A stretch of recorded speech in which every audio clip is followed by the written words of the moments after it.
아멘 한번 합시다. 아멘. 예. 3일 동안 평안하셨습니까? 예.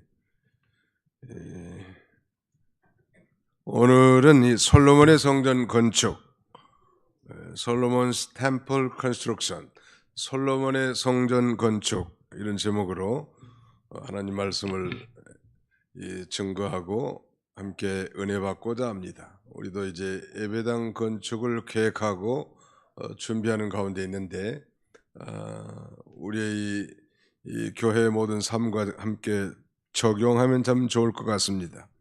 솔로몬의 성전 건축, 이 성전 건축의 시기와 규모에 대해서 1절로 3절에 말씀해 주셨고요. 그 다음에는 4절로 10절은 성전 외부 공사, 내장 공사를 제외한 외부 공사는 어떻게 이루어졌는가, 그 주요 구성 요소들을 우리가 살펴보고자 합니다. 그리고 마지막 세 번째는 11절로 13절까지는 하나님의 이로와 권면의 말씀, 성전을 이제 골조가 다 올라간 다음에 인테리어를 하기 전에 하나님께서 나타나셔서 솔로몬에게 위로와 격려의 말씀을 하심으로 그 성전을 잘 끝까지 마무리하도록 격려하십니다. 그 내용이 11절로 13절까지 내용의 말씀입니다. 우리가 전에 새벽에도 잠깐 살펴봤습니다만 먼저 이 성전 건축의 시기와 규모에 대해서, 자 먼저 그 시기를 살펴보기 전에 6장 1절을 같이 통독하겠습니다. 열왕기상 6장 1절 시작. 이스라엘 자손이 애굽 땅에서 나온 지 480년이요 솔로몬이 이스라엘 왕이 된 지 4년 15월 곧 둘째 달에 솔로몬이 여호와를 위하여 성전 건축하기를 시작하였더라. 성전 건축의 시기에 대해서 지금 언급했는데 이스라엘 자손의 출애굽한 연대는 보통 주전 1446년으로 이렇게 봅니다. 근데 그때부터 약 480년이 되는 해, 솔로몬이 왕이 된 지 4년 2개월 된 그 시점에 솔로몬이 소위 성전을 착공하는 거예요. 우리도 이제 예배당 허가를 다 맡았습니다만 이제 합당한 시공사가 정해지면 이 착공계를 내야 됩니다. 이 구청에 착공계가 허락이 되면 이제 그때부터 착공을 할 수 있게 되죠. 그러니까 솔로몬이 왕이 된 지 4년 2개월 된 시점에 착공해가지고 이 성전이 무려 7년 6개월 만에 완성이 됩니다. 사실은 뭐 대단한 건물이 아니긴 합니다만 당시에 뭐 원시적인 수단을 동원해서 아마 최선을 다한 기간이 아니겠는가 그렇게 생각이 되는데요. 아무튼 7년 6개월간에 걸쳤다면 대단한 거 아니? 우리는 지금 대략 만약에 착공이 들어간다면 1년 안에 다 이 준공까지 생각을 하고 있는데 그때 당시에는 이렇게 시간이 많이 걸렸겠죠. 저 레바논의 백향목을 찍어서 이 수은해 가지고 뗏목을 통해서 요빠라든지 이런 항구에서 받아다가 예루살렘으로 갔다가 지었을 것 같고, 아무튼 뭐 요새 같은 첨단 이 건축 기자재가 없는 시기이기 때문에 이렇게 많이 걸렸을 것 같아요. 이 솔로몬이 즉위한 해를 주전 971년으로 본다고 하면 즉위 4년의 건축을 시작해서 7년 반이 소요됐기 때문에 완공된 해가 이 주전 959년쯤 됩니다. 959년.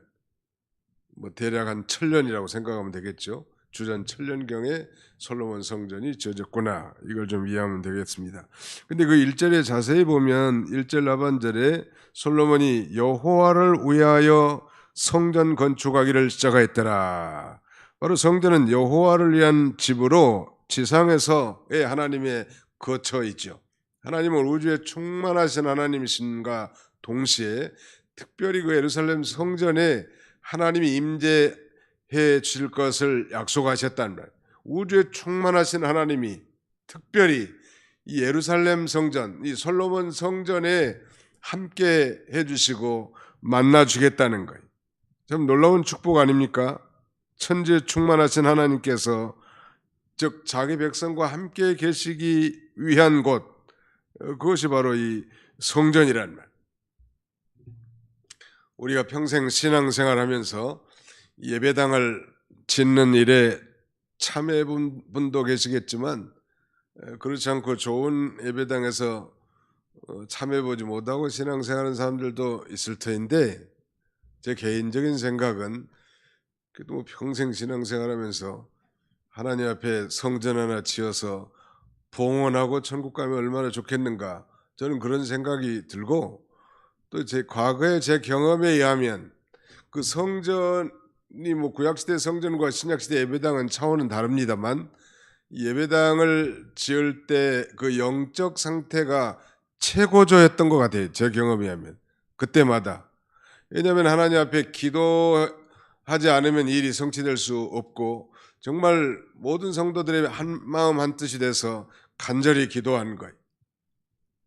과거에 이제 뭐 초기에 이제 신정교회라고 하는 그 용인교회 발령을 받았는데, 뭐 조그마한 세레트로 된 25평 예배당이더라고.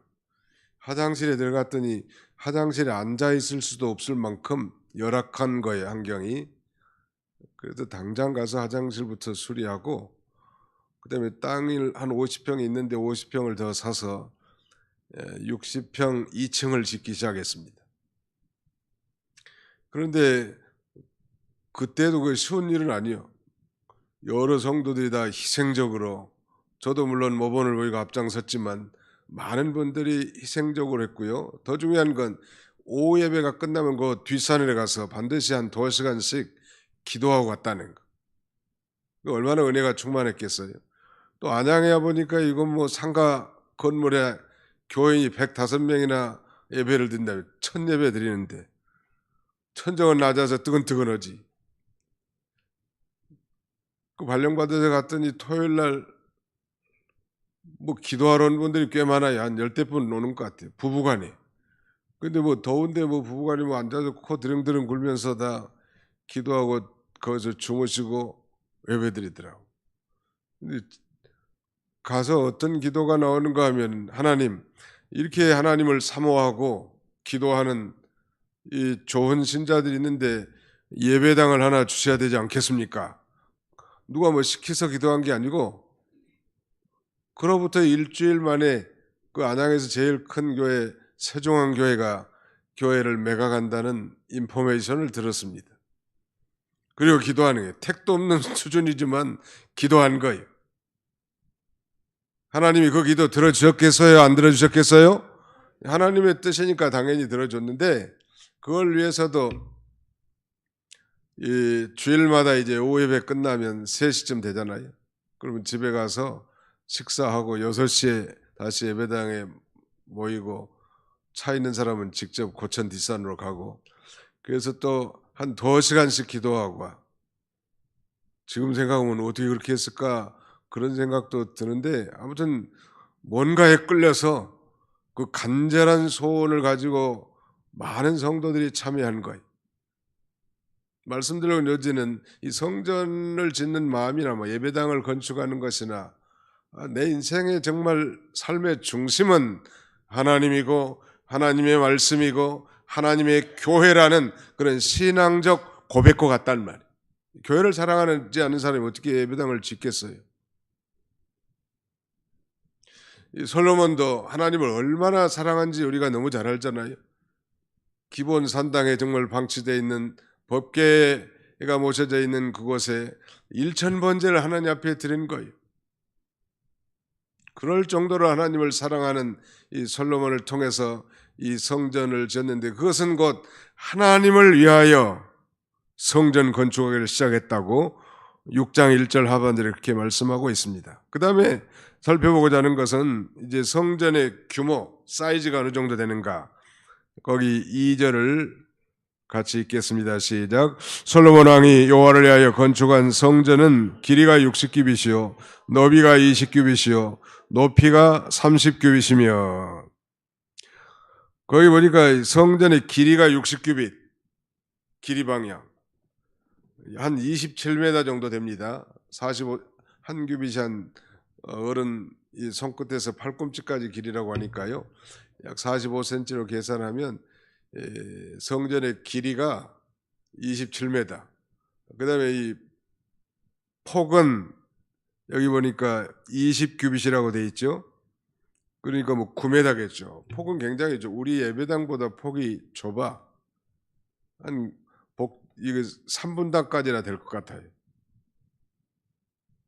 예, 한 3분단 정도까지 되는데 길이는 우리 예배당보다 좀 길게 돼 있고요. 높이는 30규빗이니까 13.5m. 우리가 이거 한 목사님 그때 재보니까 얼마였죠, 높이가? 5m 정도 됐다고, 저 천장에서 여기까지. 그러니까 13.5m면은 거의 한 2배 반 이상 되니까 높이는 꽤 높게 돼 있잖아요. 사실 그 성전은 단층인데 이제 그 옆에 이 여러 3층 골방들이 뺑뺑 둘러서 지어져 있는 것입니다. 아무튼 한번 상상해 보세요. 우리 예배당 정도 되는데 길이는 좀 더 길다. 폭은 좀 더 작다. 높이는 한 2배 반 정도 높다. 그 정도의 건물이니까 오늘날 큰 예배당에 비하면 아주 작은 구조물, 건축물이죠. 그렇게 짓게 됩니다. 그 다음에 3절, 성전의 성소앞 주랑의 길이는 성전의 너비와 같이 20규빗이요. 그 너비는 성전 앞에서부터 10규빗이며, 이건 이제 주랑이라는 건 낭실이라고도 말하고, 현관, 좀 쉽게 말하면.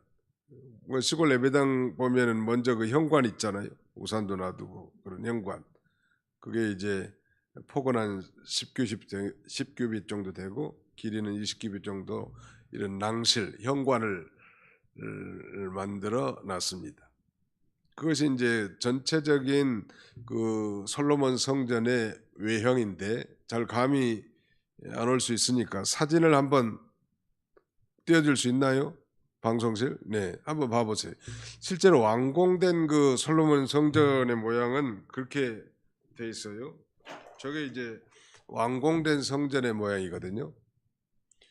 그 앞에 2 기둥이 있고 작은 계단이 있는데, 놀라운 건 그 좌우에 이 부분 보면은 1층, 2층, 3층이 이렇게 돼 있고요. 요 위에는 붙박이 창이 이렇게 나와 있고, 그다음에 1층, 2층, 3층이 전부 다 골방이 한 30개 이상 된다고, 에스겔서에 보면. 엄청난 골방을 많이 만들어 놨다는 거. 그러니까 어디에서 빛이 들어갈 데가 없고 이 붙박이 창으로 이제 빛이 좀 들어올 수 있게 한 것 같아요. 이걸 좀 단면도를 좀 잘라가지고 그 내부를 좀 들여다봅시다. 예, 이렇게 이제 이걸 절반으로 잘라가지고 보면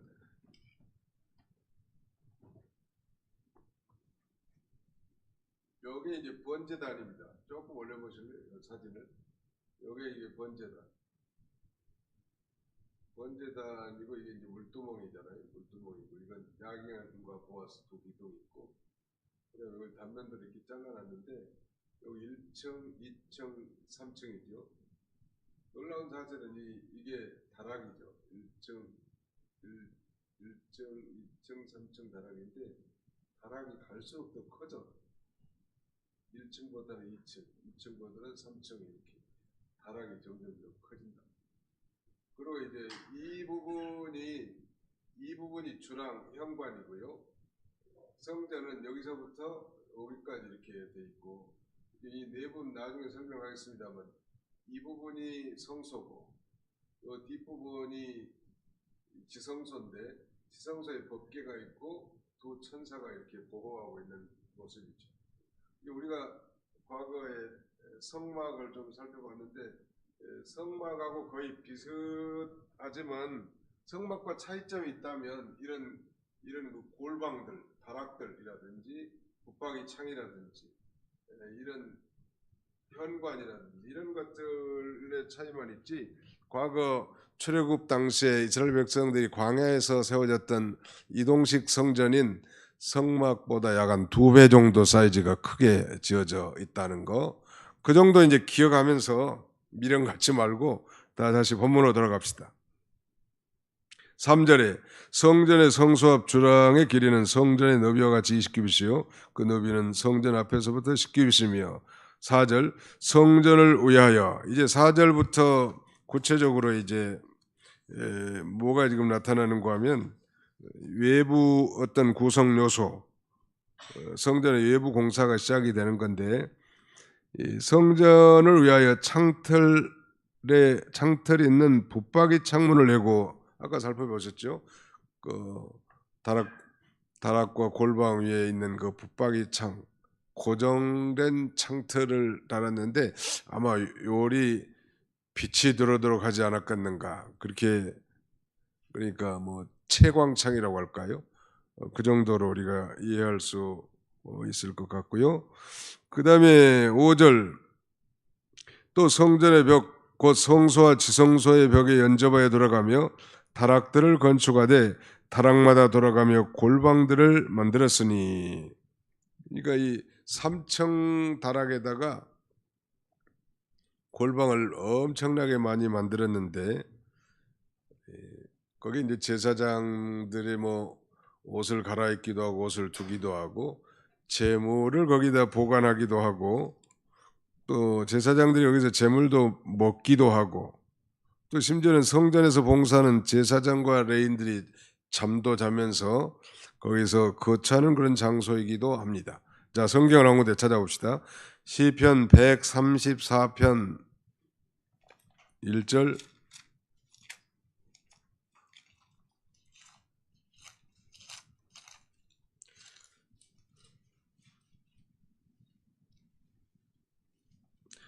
시편 134편 1절 보라 밤에 여호와의 성전에 서 있는 여호와의 모든 종들아 여호와를 송축하라.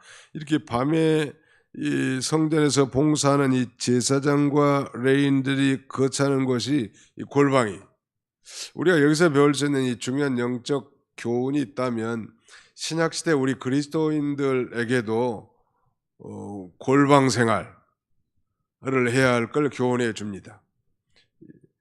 구약시대 솔로몬 성전에 수많은 골방이 있고 또 에스겔이 환상 가운데 본 성전에도 무려 30개나 된 골방이 있는데 공통적인 것은 거기서 뭐 제사장들이 뭐 먹기도 하고 옷도 갈아입고 뭐 봉사하기 위해서 거처는 했겠지만 기도하지 않았겠는가. 하나님의 이 중대한 이 사역을 감당하기 위하여 늘 깨어서 기도한 장소가 골방이듯이 신약시대 우리 그리스도인들도 자신의 그 영적인 골방 생활 이거 아주 중요합니다.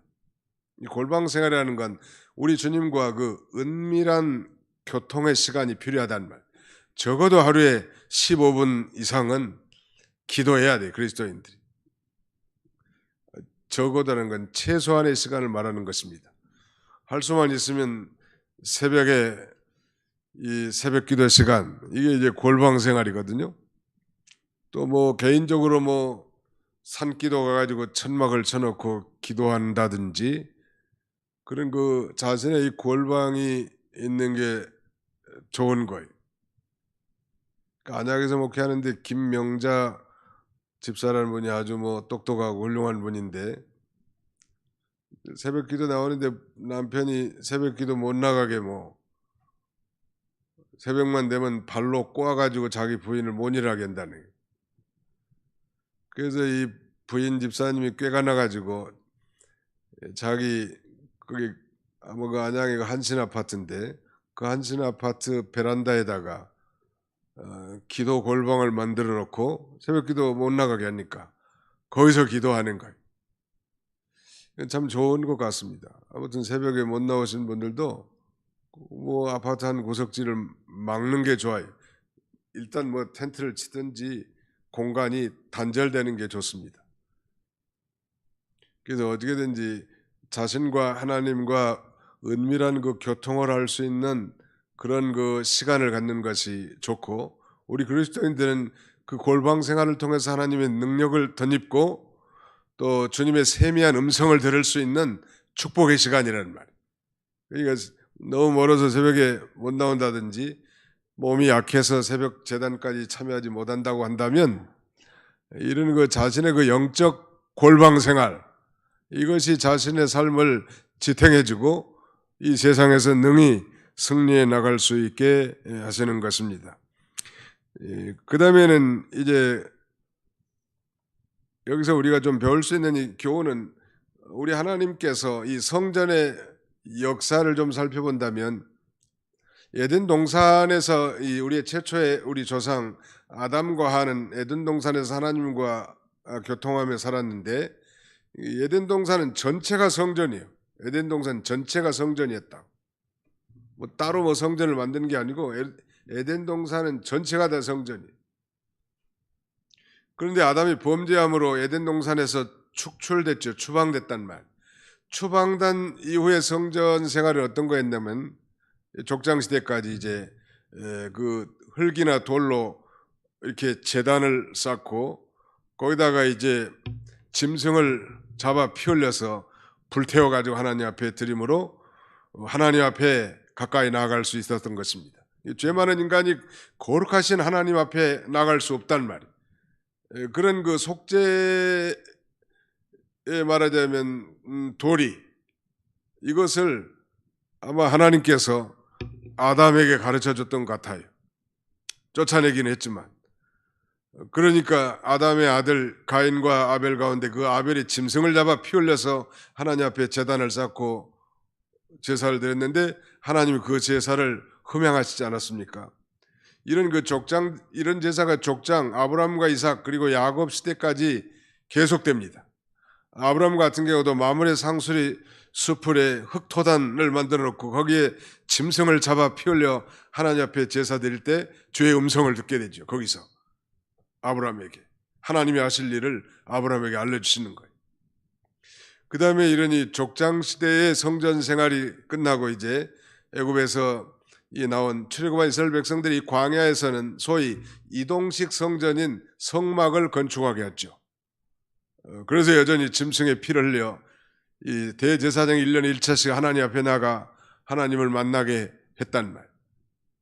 그리고 이 성막 시대가 이제 발전돼 가지고 이스라엘 백성들이 이제 약속의 땅 가나안 땅에 정착했고, 정착한 이후에 솔로몬 시대에 이 위대한 솔로몬의 성전을 짓게 하는 것입니다. 말씀드렸지만 하나님은 우주에 충만하신 하나님이시면 특별히 하나님께서 그 성전을 짓게 하셨고, 그 성전에서 하나님이 만나주겠다는, 죄 많은 인간이 거룩하신 창조주 하나님을 만날 수 있다는 것, 이것이 최고의 축복 아니겠습니까? 하나님을 만날 수 없는 건 그게 불행이란 말. 그런 면에서 이 성전은 어떻게 보면 구약시대 솔로몬 시대 모든 하나님의 언약 백성들의 삶의 전부라고 해도 과언이 아니고, 오늘 이 시대에도 뭐 예배당이 구약시대 성전과 같은 성전 의미는 아니죠. 이제 신약시대는 예수님이 성전이라고 했고, 또 예수 믿는 성도들의 몸이 성전이고, 예수 믿는 성도들의 단체가 성전이, 그러니까 우리가 곧 성전이고, 우리 가운데 하나님이 계십니다. 두세 사람이 내 이름으로 모인 것을 내가 너희와 함께 함하고 약속하신 것처럼 우리 가운데 예배 가운데 하나님이 함께 해주시고, 죄를 회개하면서 찬송하는 가운데 하나님이 함께 해주시고, 우리가 기도할 때 우리의 기도를 들어주신 하나님이시란 말. 얼마나 축복된 기간이죠. 그런 면에서 이 하나님의 백성들이 예배드리는 건물이란 면에서 신약시대 예배당도 우리가 보통 뭐 성전이라고 이렇게 부르기는 하지만 구약시대의 개념과는 확연히 다르다는 것. 놀라운 일이죠. 그런데 이 성전을 어떻게 지었는가? 자, 거기 한번 보겠습니다. 이 치수에 대해서 정확하게 하나님께서 뭐 60규빗, 20규빗, 30규빗 이렇게 다 정해줬는데요. 놀라운 사실은 하나님이 말하자면 정해주신 말하자면 규정대로 출애굽 시대에 성막을 지을 때도 모세를 통해서 시내산에서 하늘의 이 성막의 식양대로, 즉 패턴대로 그대로 짓게 했고 그대로 성취하겠고요. 그다음에 이 솔로몬 성전도 하나님께서 그 아버지, 말하자면 솔로몬의 아버지 다윗에게 보여준 그 식양대로 짓게 한 것입니다. 거기 성구를 한번 찾아보겠습니다. 역대상 28장 19절. 역대상 28장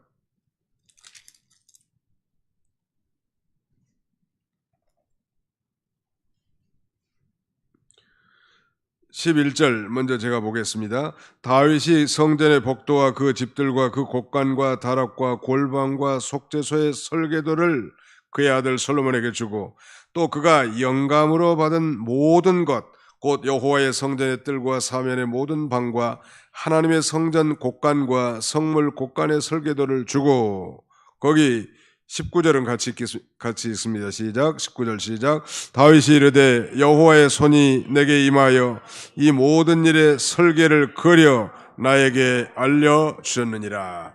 그 성전도 대충 지은 게 아니죠. 지금 하나님께서 이 모든 일의 설계를 그려 나에게 알려주셨다. 또 그 12절에 보니까 그가 영감을 받은 모든 것이라고도 말합니다. 바로 우리 성경은 영감을 받은 책이란 말이에요. 똑같은 뭐 세상의 소설과 같은 그런 작가가 쓴 게 아니고, 성경 기자가 기록한 건 사실이지만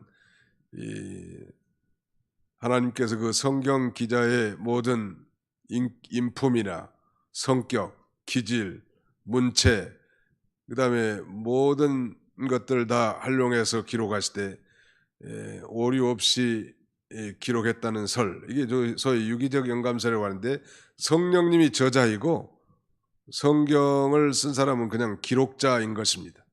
그래서 우리는 성경이라고 말하니 거룩한 경전이다, 그렇게 말하는 것이죠. 이 솔로몬의 성전도 그의 아버지 다윗에게 하나님께서 영감을 주셔가지고 그 모든 지혜를 다 주셨고, 그것을 또 역대상 기자는 이 모든 일의 설계를 그려 다윗에게 알려줬다고 이렇게 표현하고 있습니다. 하나님이 다 계시해 주신 거예요. 오늘날 우리가 하나님의 성전이라고 했고, 우리 예수 믿는 그리스도인들의 단체가 하나님의 성전인데요, 이것도 역시 마찬가지 아무렇게나 짓는 것이 아니, 하나님의 말씀대로 지어나가야 돼. 우리 개인적인 성전을 건축한다는 것은 다른 말로 뭐 구원을 이루간다고 이렇게 말씀을 드릴 수 있겠는데, 우리 중생한 영이 성령의 인도를 따라 하나님의 말씀대로 자신의 신앙 인격을 건설하는 것, 이것이 바로 개인의 영적 성전 건축이라고 할 수 있겠고요. 또 우리 교회 공동체, 우리 공동체도 뭐 사람만 많이 모인다고 장땡은 아니에요. 하나님의 말씀대로 하나님이 기뻐하신 대로 세워져는, 뭐 이단과 같이 뭐 그걸 참된 성전이라고 말할 수 없겠죠. 하나님이 계시해 주신 말씀대로 하나님의 교회, 하나님의 성전도 세워져 나가야 될 것을 우리에게 교훈해 주고 있습니다. 이렇게 이제 성전 외부 지붕까지 덮었습니다. 골조가 끝났어요. 다시 열왕기상 6장으로 돌아갑니다. 9절, 성전의 건축을 마치니라. 그 성전은 백향목 석가래와 널판으로 덮었고, 또 온 성전으로 돌아가면 높이가 5규빗 되는 다락방을 건축하되 백향목 들보로 성전에 연접하게 하였더라. 여기 성전의 건축을 마쳤다는 얘기는 아마 골조 공사 정도 끝난 것 같아요. 우리가 다락과 골방도 다 만들고 외부 공사, 그 다음에 지붕에 석화를 넣고 백향목 판자를 붙이는 정도까지 했고, 이제 본격적인 돈이 많이 들어가는 내장 공사는 끝나지는 않았고요. 실제 끝난 시점은 6장 38절입니다. 열한째 해 불월 해불월 곧 8째 달에 그 설계와 시간대로 성전 건축이 다 끝났으니 솔로몬이 7년 동안 성전을 건축하였더라. 그러니까 지금 끝난 것은 골조 정도가 끝난 거예요. 그런데 그 중간에 이제 골조가 끝난 다음에 여호와의 말씀이 솔로몬에게 임하게 됩니다. 그 위로와 격려 말씀의 내용은 무엇인가요? 11절 여호와의 말씀이 솔로몬에게 임하 이르시되 내가 지금 이 성전을 건축하니 내가 만일 내 법도를 따르며 내 율례를 행하며 내 모든 계명을 지켜 그대로 행하면 내가 내 아버지 다윗에게 한 말을 내게 확실히 이룰 것이요 내가 또한 이스라엘 자손 가운데 거하며 내 백성 이스라엘을 버리지 아니하리라 하셨더라. 이 세 번째의 내용은 그거예요. 지금 하나님의 이루와 권면의 말씀입니다. 하나님께서는 이 솔로몬에게 성전 건축의 작업을 격려하시면서 다시금 이전의 약속을 상기시키는 것입니다. 하나님이 힘을 주시는 거예요. 또 인간의 힘만으로 하려고 하면 그건 피곤해서 지쳐서 중간에 중도에 그만둘 수밖에 없단 말이에요. 많은 비용과 지금 수고가 요구되는 성전 건축 공사로 인해서 지금 솔로몬도 마음도 몸도 지쳐 있을 수 있는데 이런 새로운 의욕과 용기를 하나님이 불어넣으셨다는. 그러니까 우리도 이제 하나님의 일을 여러 면의 봉사들 하는데 하나님의 은혜를 받지 못하고 하면 이게 피곤한 일이요.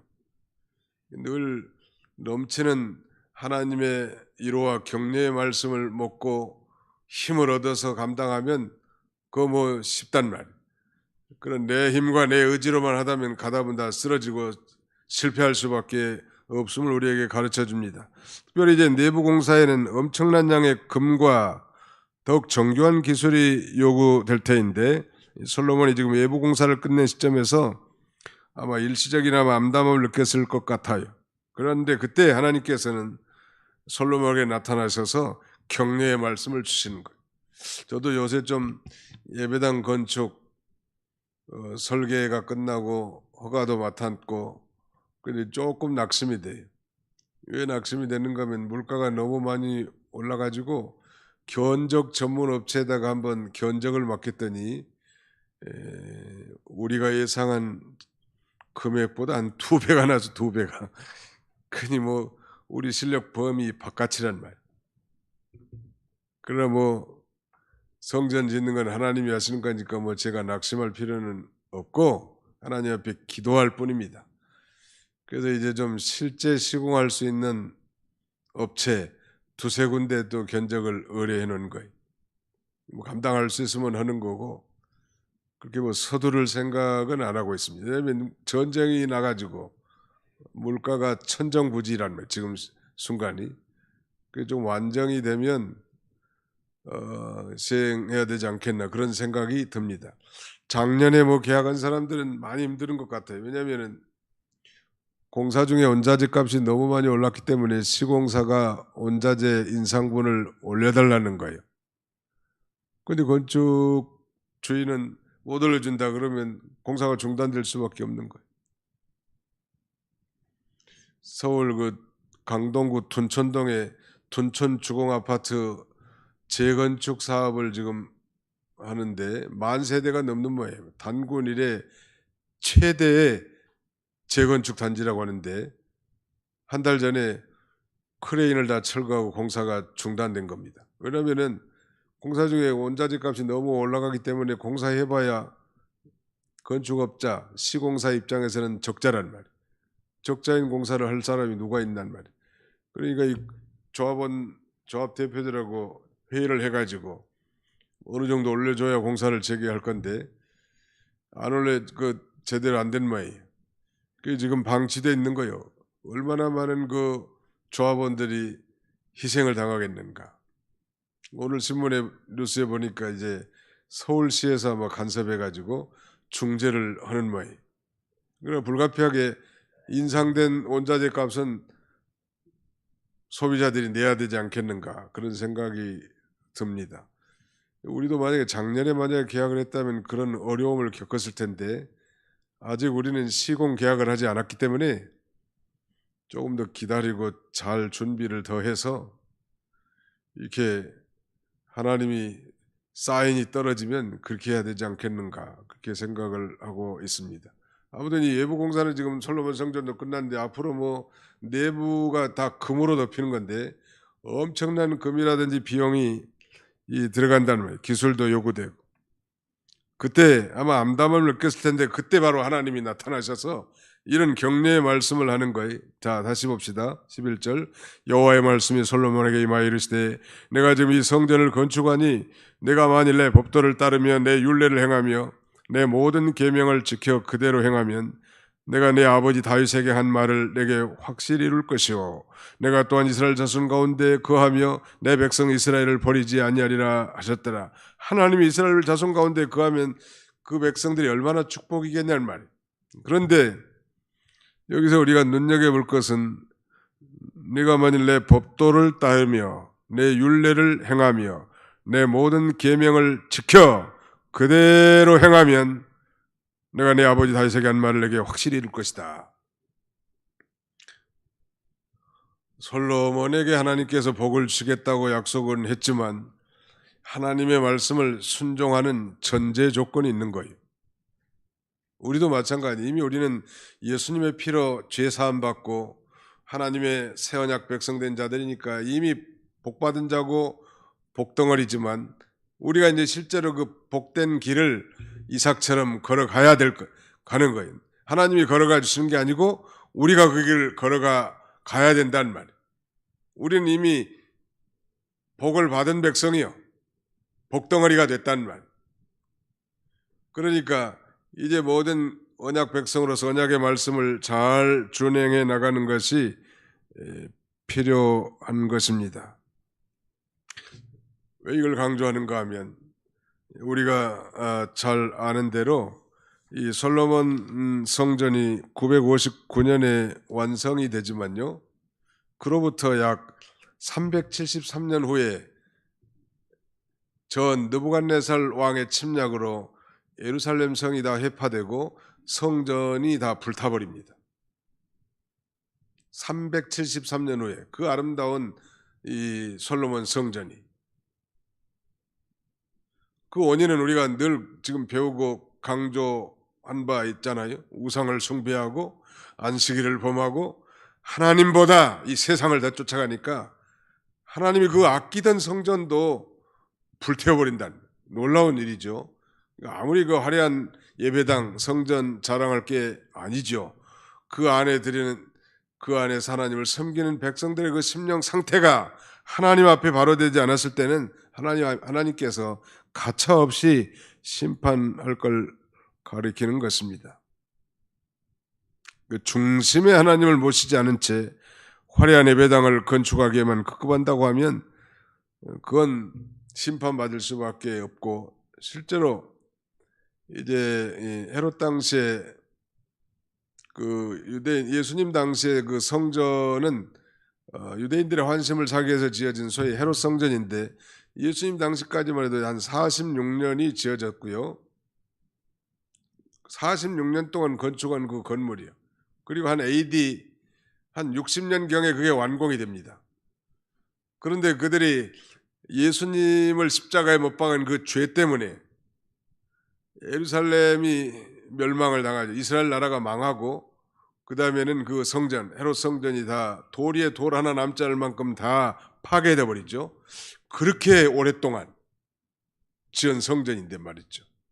우리도 예배당을 지으려고 하면 그런 위치에 있는 시점에 우리도 언제나 기억할 것은 껍데기 예배당만 잘 짓는다고 그것이 중요한 것이 아니라는 거.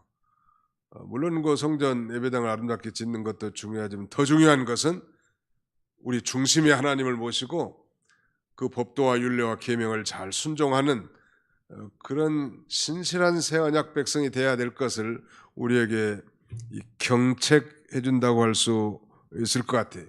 만약에 그렇게만 제대로 한다면 하나님께서는 과거에 아버지 다윗에게 약속한 그 놀라운 이 이스라엘 왕국이 영원히 견고하게 하시겠다고 하는 다윗 왕조의 그 영원함을 보장하시겠다는 거 아니겠습니까?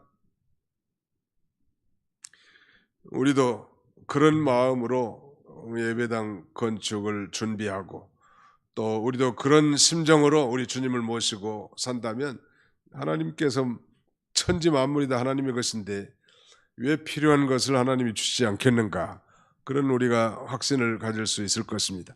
이런 복된 성도들이 다 되시기를 주님의 이름으로 축원합니다. 기도하겠습니다.